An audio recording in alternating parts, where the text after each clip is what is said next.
Secretary, you and the President have both talked about removing teachers who, after given multiple kinds of professional development and support, simply do not improve and are not effective with students. Given that state and local policies mostly dictate the removal of teachers, how do you want to move forward on that front? Yeah, well, again, I just think, and this is not just about teachers, this is about all of us, that unless we're all willing to think differently and work differently and behave differently, we're going to keep getting the same results. That we have to all behave in very different ways and be willing to move outside our comfort zones to get better. And let me be really clear, that starts with us in the Department of Education. There's a lot of things that we want to do to provide dramatically better support and to really be the engine of innovation. And again, easy things for me to say. It's much harder for us to change that culture day after day after day. But can we be more than sort of this compliance-driven bureaucracy? Can we really be the group that's investing in what works and is taking to scale best practices around the country? So we have to challenge ourselves.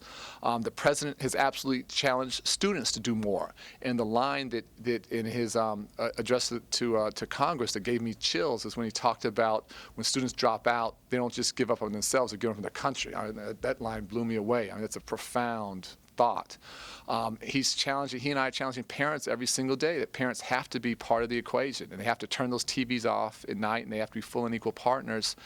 And we're going to challenge teachers.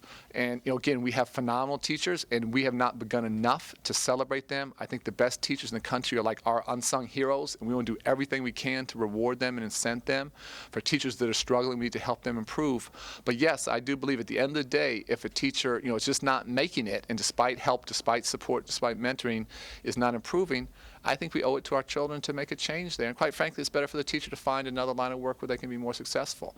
So this is about challenging all of us to think very, very differently, to work harder and to work smarter than ever before.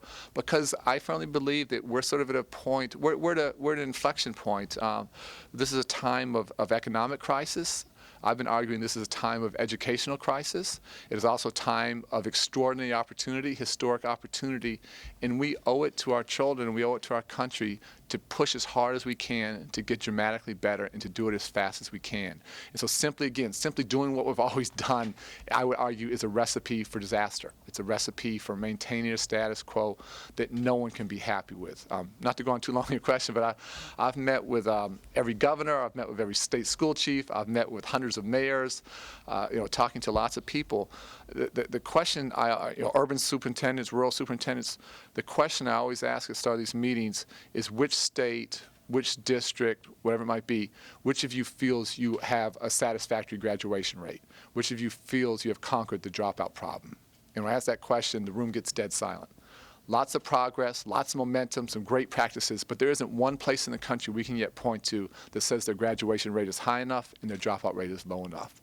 And so again, there's a real sense of urgency that I think is throughout the country where we all recognize, we all know we have to get dramatically better.